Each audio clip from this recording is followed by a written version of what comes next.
All right, how's everybody doing? This is the Comic Samurai. I want to welcome you to my next video, and tonight we're going to be doing another Let's Rank challenge. This is where we look at a run on a title and assign every cover a letter grade from A to F. And tonight we're going to be looking at John Byrne's run on Alpha Flight. So let's go ahead and jump right in. First up, we got this issue number 1, put out in 1983. And this is one of my favorite premiere issues on a comic book. John Byrne had a full understanding of how to introduce a new series, some new characters in a dynamic, colorful, exciting way, and this is one of my favorites here. I love this cover. We're starting out strong with an easy A. All right, now I did like this Canadian theme here, and it continued in issue number 2, where you got Sasquatch, the Guardian, Namorita there. All these characters. Puck, he was one of my favorites there. I did like that. I like a word balloon when it's done right. She's definitely gone evil there. You got to watch out what's going to happen with her. Sasquatch is like trepidation. This is a good, compelling cover. I like this one. It's getting a B from me. All right, next up we got issue number 3 here. Now this one utilized John Byrne's use of black and white images with implied lines and perspective crossing. I love a cover like this. Nothing draws your eye in. I'd give this one an A if they didn't use pink in the trade dress there. Nothing just kills the mood like pink. That was such a symbol of like romance comics and things like that are fine, but this is an action superhero comic book cover. I want bright, bold, exciting colors here, and that mauve, like boring pink here. That's even going to drop it down to a C from me. I do like this one, but I wish he wouldn't have used all the outlines on these poles here. He could have just implied those lines and had white areas. Anyway, it's a decent cover. I like it. It's getting a C. All right, next up we got issue number 4 here. Now this one, it does beg you to take the image and flip it so you can see the character right side up there. I like being able to make out a facial expression. But this one, let's take a look here when it's presented how it was supposed to be. That large hand. I always like a good close-up of a hand, and John Byrne's hands are some of my favorites. He's got the globe and he's crushing it. That's a great symbol. This Namorita there, getting kind of like crucified, bound to it there. It's kind of a bondage cover, the red background. This is a pretty average cover for me. I'm giving it a C. All right, next up we got issue number 5 here, and this one starred Puck, and he was just such a dynamic, interesting character, kind of like Wolverine for the Alpha Flight team. And I like how he even drew the character's name in a style like Puck, kind of hairy and short and squat. And I love where you can follow him bounding and jumping around there. There's a term for that effect, and I like it. Oh, this is fun. And this type there at the bottom, and now Puck. That's how you do it. I wish they would have used a brighter yellow instead of that tan there, but this one's getting a B. I do enjoy that cover. Next up, we got issue number 6. Now, this one was just full of white, and I do like that. It's a trope that can work, and that Snowblind, that is a good title that goes along with the style of this cover. That isolated figure in the middle there, that pastel white goes with this one. This one works. If you're going to do a white cover and not be lazy about it, do a story that's tied to it, a character that's tied to it, do it for a reason. And this one fits. It's a beautiful, somber, isolated image. I'm giving this one an A. Do like that. All right. Next up, we got issue number 7 here. Now, this one is a bit of a cheat, if you ask me. You've got this character down, and I never like it when the face is covered. He's choosing to draw him with his hand over his face. Now, this strong, dominant figure standing over him is good in the perspective of these buildings, but look at how he cheated the backgrounds here with just a purple shape that's supposed to represent a building. I wish he'd have put a little more detail in it. I do like the sun and the sunrise or sunset, the glowing colors. This one's just a C for me, an average cover. Don't cover up a character's face on the cover of a comic book. You want to see the expression, tell the story. Otherwise, you don't know. Next up is number 8 here. Now, this is a better use, although there is a bit of coverage on the face, but I do like that, where the communication between these two characters is apparent. And the close-up of that hand, I love John Byrne's hands. Look at those knuckles, the swirls of colors. Oh, this was when he was near his prime. This is some of my favorite John Byrne stuff. This is a good cover. I like it. It's getting a B from me. All right, next up we got issue number 9 here, and we get to see Sasquatch up close. He was my favorite character on the team along with Puck. And he's carrying a figure here who's kind of drooping, and there's a reminiscent of the Thing with a rock hand there. The lightning in the background. This is fun. You do want to see what's happening. I love how he drew Sasquatch. What a great character design on that cover. That character. I like everything about this one. It's getting a B from me. That's a fun one. All right, next up we got issue number 10, and I love a close-up of Sasquatch here. It is so much fun. The only demerit is this pink, and it is a strong one. Why do that? It's like his hair was going up there. They could have just done orange, continued with the orange color of his hair there. I like how his eyes are like flames and his teeth. You got to make that out. The snarling nose, this would have been such a great cover because of that pink. It's dropping down to a B from me. I do like that image, though. Next up is issue number 11. Now, this is an interesting one that kind of was the downfall of that Guardian. And he's standing here, and all the figures in the background are silhouetted. They do an homage to this later in the run, but this one is a compelling image, and you get to see a foreground and a background. The black works. This one's a good cover. I'm giving it a B. All right, next up is issue number 12.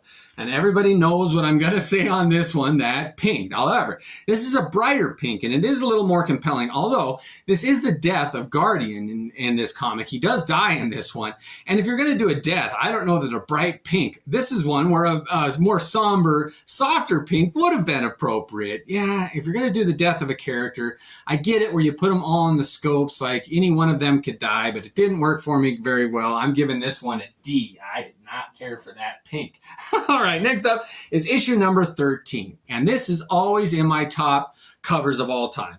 I love John Byrne's take on Wolverine when he looked like this. A bit older, more of a receding hairline, a Western motif. I don't know if I like the bolo tie or not, but I liked him in leather gloves. And in this one, the cemetery in the background. There's a foreground with the gravestones. I do like this one. Heather Hudson, he's got his arm protectively on her. I love everything about this one. It's my favorite Halloween cover. It's an easy A for me. I love that cover. Love, love, love it. All right, next up is issue number 14 here. And this is an underwater one where you've got a tentacle dragging Heather down and Puck seeing from above. And you can see the water line there where she hit the water here. And there's an entrance point and the rings are emanating from it. And she's being pulled down. The bubbles are going up. This is a dynamic, fun, underwater cover here. I like most things about it. Something about that clashing green with the colors in the trade dress.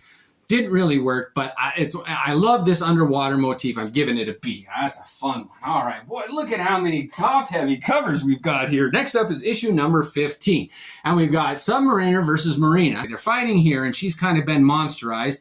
Puck's at the bottom here. It's a good battle. The red sky in the background, the white clouds, the blue, the green. They're in water, exploding. This is a dynamic cover. I do like it, and it's getting a B from me. That's a fun one. All right.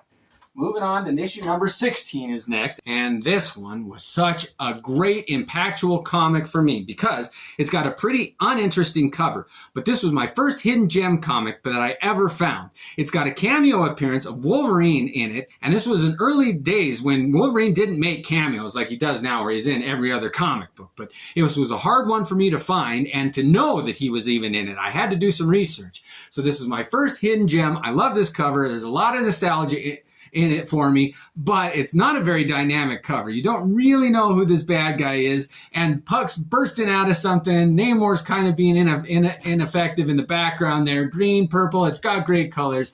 You know, just because I love this comic, I'm giving it an A. That is a fun one. What a great, and I mean, Wolverine does make quite an appearance in there, and he's drawn well. I love it. Next up is Alpha Flight number 17. Now this one is one of my favorite covers, and it's got a story to it. They retell that story where James Hudson, his Guardian, Vindicator, went to get Wolverine. And in this X-Men number 109, this was the original story told. And it's got a cover by Dave Cockrum, but John Byrne did do the interiors inside of this.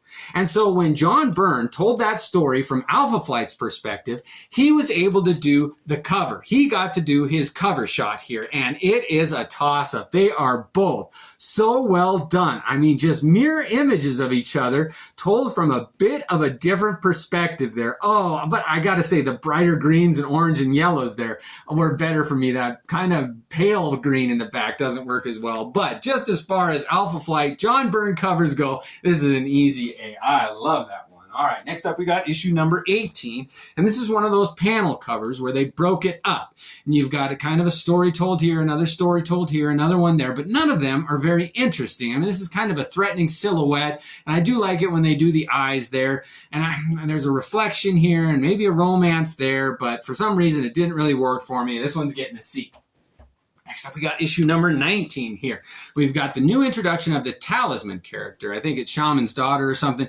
Anyway, there's kind of a cosmic background there. I like how the horizon line is crooked. They got that French tilt. Her leg flowing out there. The flowing of her costume in opposition to her body. I like that. It's kind of a dynamic pose. This is an interesting one. I like the introduction of that character. This one's getting a B from me. Oh man, most of these have been B's. That is interesting. Next up is issue number 20 here. Now this is that Gilded Lily villain here, and it's just such a weird cover. It did catch my eye, and for that it gets bonus points here. We've got this stark, like metal face that's so off-putting. It's strange, and that curl, slicked hair, reminiscent of the flapper haircut. And this blurb here, I like that. This does work for me. It's an interesting cover. It caught my eye. I'm giving it a B. Next up is issue number 21, and the team takes on Diablo here. He's one of my favorite villains, but they showed the back of him. Why not tilt the camera a little bit so you get to see his profile, his face, his expression there. And this background is so simplified. Oh, John Byrne was kind of phoning this one in. Not much detail on Sasquatch there, and only one other member of Alpha Flight. Yeah, I do like the smoke rising, and I do like the look of this villain, but from the back, yeah, he could have done so much more. And because it had such potential, I'm giving this one a D. No fails yet. All right, as soon as I say that, next up we got number 22, and this introduces that Pink Pearl character, and just a large woman in a pink muumuu type thing, and it's so cartoonily done. I don't know if it works or not. This background, I don't know what he was trying to do with like crisscrossing lights or something. She's standing over North Star. This one didn't work for me. I didn't want to read about this villain. It's like the Blob. I never really liked him either. Yeah, I'm giving this one a D. Not my favorite. All right, next up is issue number 23. This one has got two different versions of like Wendigo and Sasquatch fighting, although this is that shapeshifter of Alpha Flight who's kind of been taken over by an evil force here. Sasquatch is fighting her. Oh, the secret of the Sasquatch, and the characters laying on the ground here with rubble and two characters fighting each other that are kind of mirror images of each other. I love that in a comic book. This is a fun, exciting, dynamic image, a one-on-one battle. I'm giving this one an A. That's what I like in my comic book covers. Next up is issue number 24, and the team are kind of look like they're in a hell-type landscape or something there. The lighting's pretty dynamic here. I like that hand coming up in the back. This figure just colored in green, though. I don't know, and the smoke being white, if you're in hell or a hot place, it shouldn't be white smoke. That looks like mist or breath. It looks cold. These dynamic figures here are good. I like their poses. Look at how Aurora's cape is like flowing there. I do like that segmentation, but something about this solid green and purple hands, they should have put a little more detail in the color along with that white smoke. This one's just average. I'm giving it a C. All right, next up we got issue number 25. Now this was that callback to that issue here on number 11. And you'll see that this 25 reintroduced the Guardian or Vindicator, and he came back, and he's silhouetted here. Where in this issue number 11, you can see how it was reversed, and everybody in the background was silhouetted, but he's silhouetted. I like how they flopped that, and it was a callback to this one. It's an interesting take on that, and oh, I think this was a B ranking. But it's an interesting callback to that. I do like the colors here, although something about it doesn't quite work. The choice of like yellow and reddish orange, they should have done something different in my opinion. This one's just getting a C from. Been there, done that too. Like, why reproduce that image, which was okay to begin with, but it wasn't worth two takes on it. Next up is number 26 here. And I don't like it when a team is shown falling, defeated. John Byrne always likes that. When the X-Men went up against the Hellfire Club, he did a cover where all the X-Men were defeated and the characters of the Hellfire Club were standing over them, which is very reminiscent of this. You get this female character standing over him along with this one, and then is this the return of Vindicator? Is he a good guy, a bad guy, or a Guardian? It's kind of hard to tell. That character changed his name a couple times anyway. And then his wife took up the mantle and she was called something else. Anyway, you got the fallen heroes here and this wild child. I never liked the look of him. I do like this hand in the foreground here. This one's okay. I'm giving it a B. All right, next up we got issue number 27 here, and we've got this robot-like Vindicator, or Guardian, holding up Aurora, and that metal head, though, I don't know why they do that. Why not explain it? It's like a hidden, the identity's hidden. I do like that starburst behind Talisman there, and you've got Shaman standing out front, the broken ground here, the purple background here. This one's okay. I like this one. I'm giving it a C.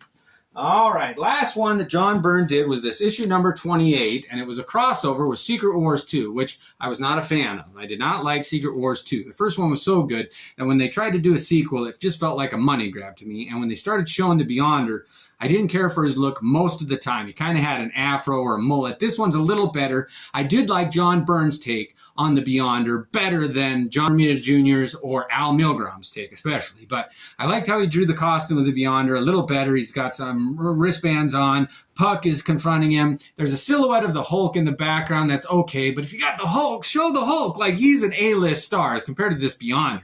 But anyway, I do like the layout of this one. I'm giving it a B. John Byrne went out on a pretty high note. All right, we're going to take a look at all the comics that made it to my A tier list, and we're going to pick out one and assign it a special S tier, my favorite special ranking. Let's go ahead and look. We got number 1. That's going to be hard to beat. Number 2, that snowblind one that's mostly white. Oh, my favorite iteration of Wolverine. We got my first hidden gem. Oh, the remake of X-Men 109 and the 2 Sasquatches fighting. I gotta say that my favorite of these has always been issue number 13. For some reason, I have had such a personal connection to this comic book my entire life. I know it's just a dream appearance by Wolverine, but it just is special to me. It's his essence in the dream that Heather has.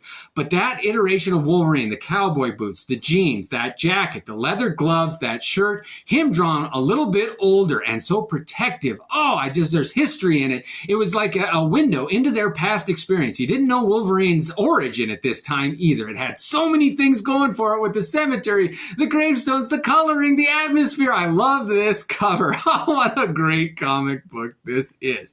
Well, thank you for joining me. I'm looking at John Byrne's run on Alpha Flight. Let me know if there's any other runs, artists, or series you want me to look at. Thanks for joining me and have a great night.